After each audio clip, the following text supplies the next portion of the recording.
Hello mga ka-farmers, welcome to my channel, Daniel's Backyard Farming.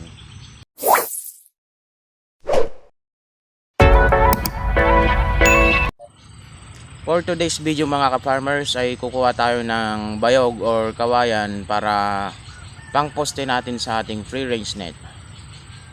Tara, samahan nyo ako mga ka-farmers.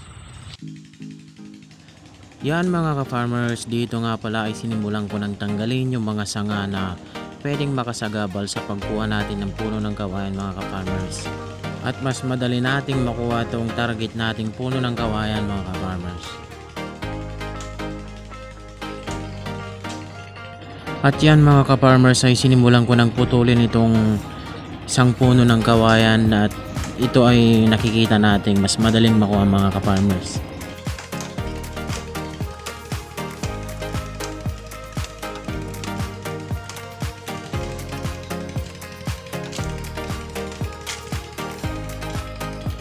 So yan mga ka-farmers, nahiwalay na nga natin yung puno ng kawayan at atin lang pagpira-pirasuhin para mas madali itong buhatin.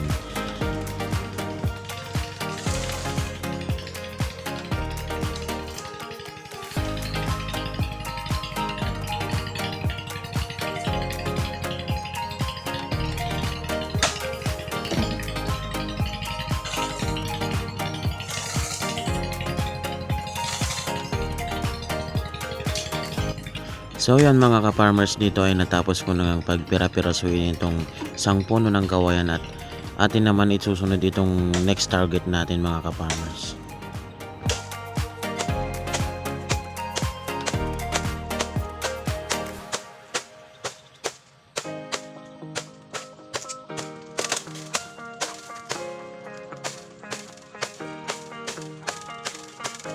At yan mga ka-farmers, naputol na nga natin itong pangalawang puno ng kawayan at atin nang lilinisan yung mga sanga-sanga niya at pagpira-pirasuhin na rin natin gaya nung unang kawayan na nakuha natin mga ka-farmers.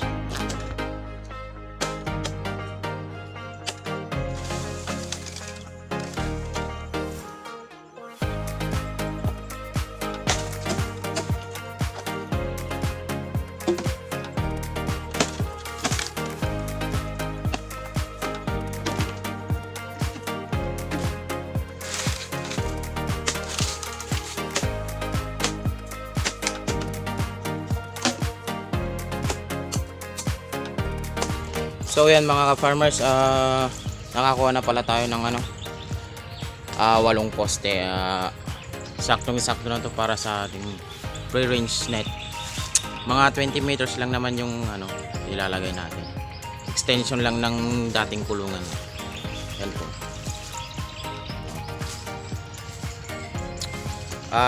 Itatalian ko muna to at ihatid ko dun sa bahay.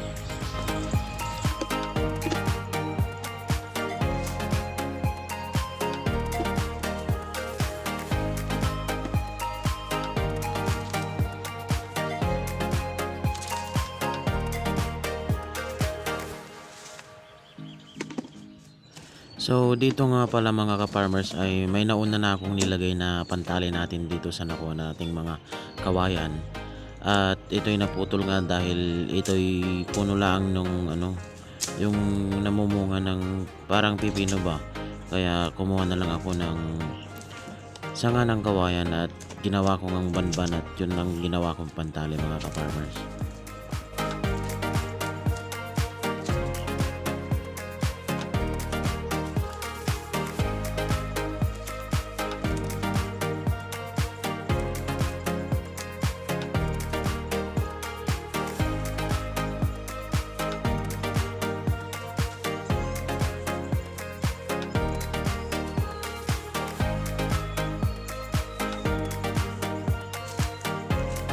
So ayan mga ka-farmers, bago natin ihatid yung yung ating nakuhang kawayan magmamama muna ako.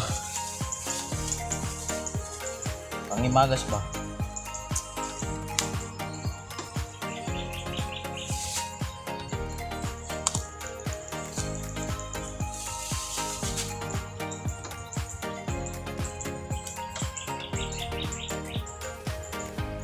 Bali, tinigil ko na nga pala yung paninigil yung mga ka-farmers kasi medyo ano,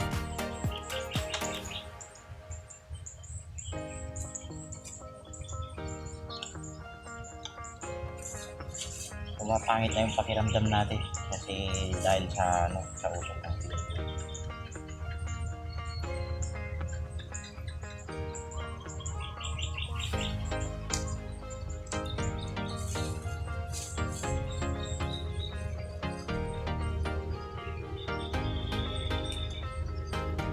Kahit saan pala ako pumunta mga ka-farmers, may dala akong ganito. Kasi ito na lang yung bisyo ko eh. Nanandi igurot ya, magay mo mamagay ulang.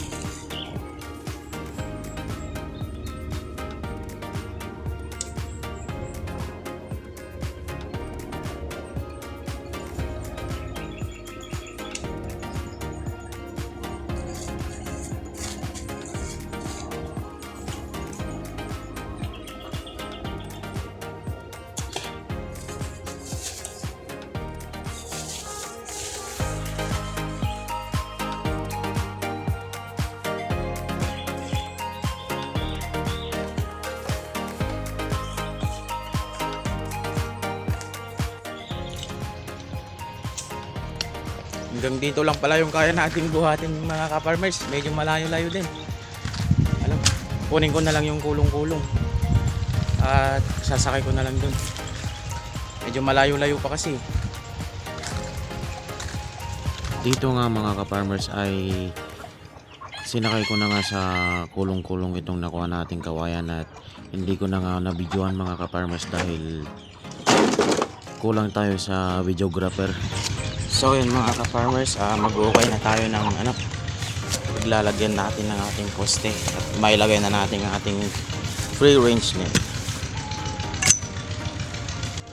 Dito nga pala mga ka-farmers ay sinumulan ko na nga palang bareta ng lupa at tayo ay magsisimula ng magukay dito sa unang butas na ating hukayin mga ka-farmers.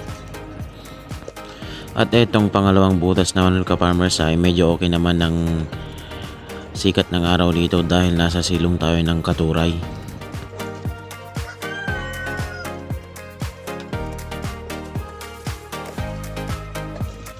At dito nga sa pangatlong butas mga ka-farmers ay tagos sa atin lahat yung sikat ng araw kaya sobrang pawis tayo dyan mga ka-farmers.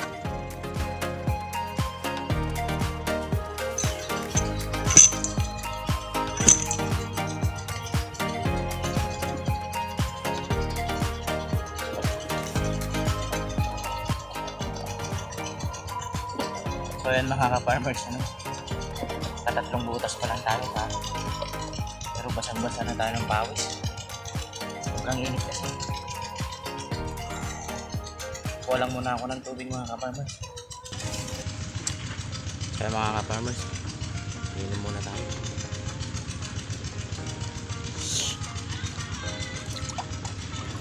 Dito nga mga ka-farmers ay habang ako'y umiinom ng tubig ay may dumating tayong isang kaibigan na handang tumulong kahit sa mga anong sakuna.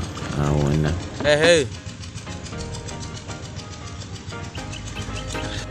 At yan mga ka-farmers, tinulungan nga tayo na itong isang kaibigan natin dahil naboboring daw siya dun sa bahay nila at wala siyang nakakausap kaya pumunta siya dito sa bahay at yun, nadatnan niya kung may ginagawa at nagpatulong na nga ako sa kanya mga ka-farmers.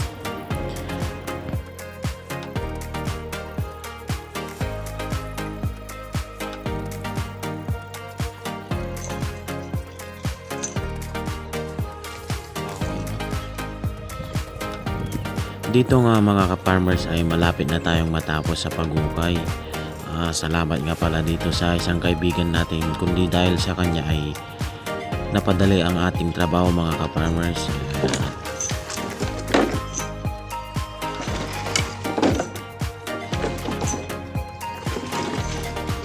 At yan mga ka-farmers, dito ay uunahin ko nga pala itong dalawang poste na ating paglalagyan ng ating magiging pintuan ng ating free range net mga ka-farmers.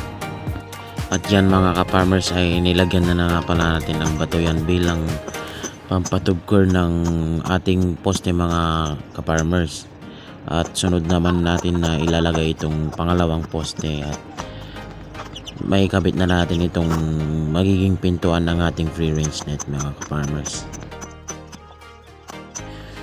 Natapos na nga natin ilagay itong dalawang poste na paglalagyan natin ng magiging pintuan natin mga ka-farmers, at habang kami ay naglalagay dito ng poste ay inaya ko muna itong kaibigan natin na kumain, at pagkatapos kumain ay amin na itutuloy itong ginagawa namin at kami may pupuntahan pa mga ka-farmers.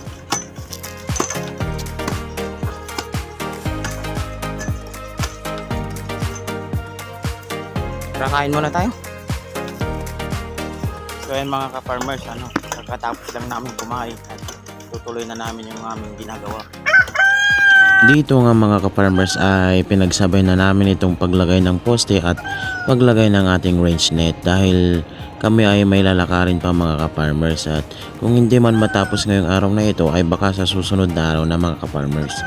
So ayan mga ka-farmers, naikabit na namin yung net niya at bukas na lang namin itutuloy. At may pupuntahan kami. Bale ito yung natapos na.